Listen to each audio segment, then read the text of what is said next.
Jacob DeGrom has undoubtedly had an incredible career pitching at the highest level for the New York Mets, but is he the greatest MLB pitcher of this generation? If DeGrom is not, then who is the best pitcher of this generation? Jacob DeGrom is one of the best pitchers in all of Major League Baseball. He has been for the better part of the past decade, consistently putting up incredible numbers for the New York Mets. But for as much as DeGrom has accomplished so far, is he good enough to be considered the greatest pitcher of this generation? To fully understand DeGrom's excellence, we need to understand how everything started in his baseball career. He was drafted in the 9th round of the 2010 MLB draft out of Stetson University, a small school in Florida, and signed with the New York Mets for a $95,000 signing bonus. His minor league career didn't start great, as after just 6 starts in rookie ball, DeGrom had a partial tear in the UCL of his throwing arm, resulting in Tommy John surgery. Due to that surgery, he missed his entire second season in the minors rehabbing, but returned in 2012 to start at the Single-A level. After a really solid season, DeGrom started the next year at High A and didn't pitch his best. However, due to injuries and other team transactions, DeGrom ended up getting promoted all the way up to Triple-A by the end of the season. In 2014, that is where he started, and he pitched phenomenally for his first 7 starts, earning him his first big league call-up in May after never being ranked in the top 100 prospects in baseball. As soon as he made the Major League roster, DeGrom hit the ground running. 22 starts in 2014, he posted a 2.69 ERA and struck out 144 batters in 141 innings pitched. He was voted the National League Rookie of the Year in 2014 by the Baseball Writers Association of America, receiving 26 out of 30 first-place votes for the award. A tremendous start to a career, especially for someone that not many had tabbed as a potential star in the majors while they were a prospect.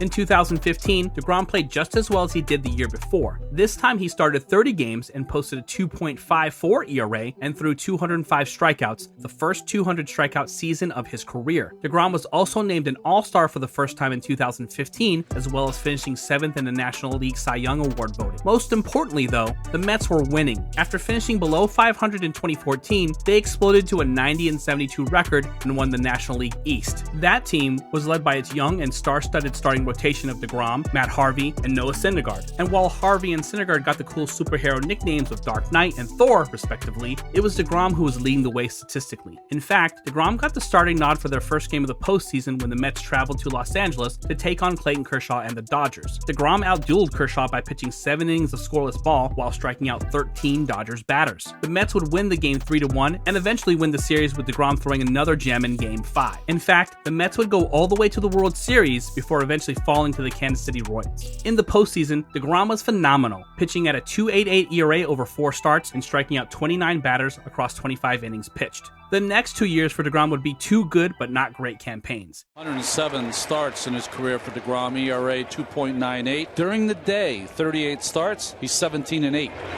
And he struck him out. His ERA was in the 3 to 3.5 range for the 2016 and 2017 seasons, but he was still good enough to finish 8th in Cy Young Award voting in 2017. 2018, though, is when DeGrom takes his game to the next level. With a 1.7 ERA in 32 starts, as well as 269 strikeouts and 217 innings pitched, DeGrom ran away with the Cy Young Award in 2018, the first of his career. He received 29 out of 30 available first-place votes, with the only stray vote going to Max Scherzer. DeGrom was so dominant that season that he even received a first-place vote for the National League Most Valuable Player Award. Unfortunately for DeGrom, the Mets as a whole were not very good, specifically the offense. Despite his incredible pitching numbers, the Mets offense provided him with only 3.7 runs per 9 innings pitched, the worst rate in the league for any starting pitcher that year, resulting in a pitcher win-loss record for DeGrom of just 10-9. His performance still earned him a contract extension with the New York Mets, who signed DeGrom to a 5-year, $137.5 million contract. That didn't slow DeGrom down, however. In 2019, he was just as dominant, bringing home his 2nd Cy Young Award in a row. DeGrom is only the 11th pitcher in Major League history to win Cy Young Awards in consecutive seasons. His 2.43 ERA was outstanding, but he also took home the league lead for strikeouts among pitchers for the first time in his career, striking out 255 batters in 204 innings pitched. And again, for the 2nd straight year, he got 29 out of 30 first-place votes for the Cy Young Award. With that 2-year stretch, DeGrom had officially established himself as the premier starting pitcher in baseball.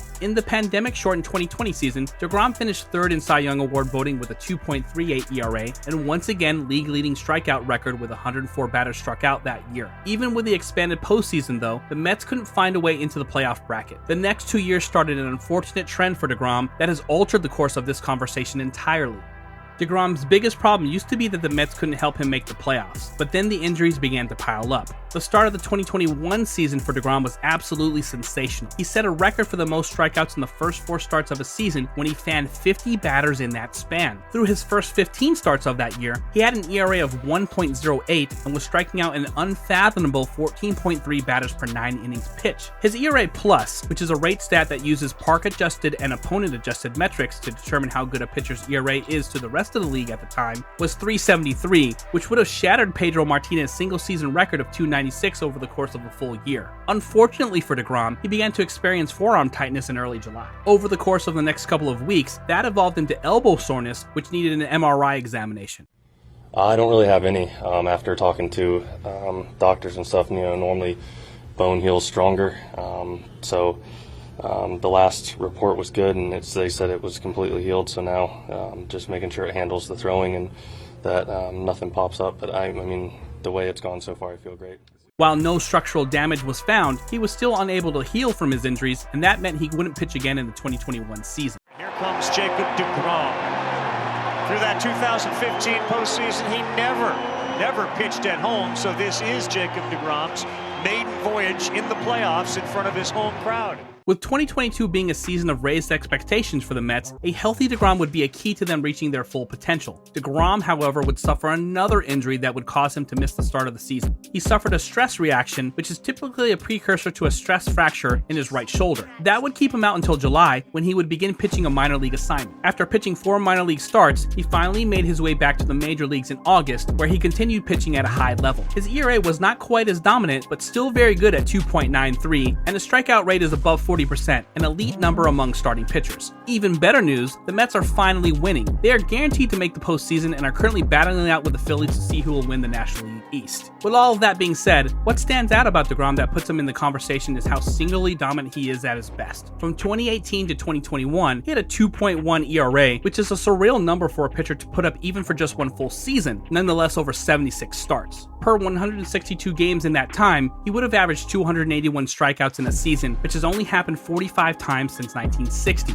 He's even found a way to get better since winning his back-to-back Cy Young awards, improving his strikeout rate and velocity across the board while limiting walks to a career low. Very few other pitchers have had the kind of top-level performances as DeGrom, but one thing most other pitchers in this generation have that DeGrom is missing from the trophy case is the biggest prize in the sport, a World Series ring. Since DeGrom made his debut in 2014, there are 5 pitchers who have finished in the top 3 in Cy Young voting at least 3 times: Corey Kluber, Justin Verlander, Max Scherzer, Clayton Kershaw, and Jacob DeGrom. All of them have multiple Cy Young awards, multiple All-Star appearances, incredible accomplishments by that group. Verlander, Scherzer, and Kershaw all have World Series rings, while Kluber and DeGrom do not. Kluber is now age 36 and has been bouncing around from team to team over the past few seasons, mostly out of the spotlight. DeGrom, on the other hand, is still pitching at a world-class level. If DeGrom can stay healthy and help the Mets win a World Series, does that make him the greatest pitcher of this generation? Let us know in the comments below who you think the greatest pitcher of this generation is in Major League Baseball. Is it DeGrom, Scherzer, Kershaw,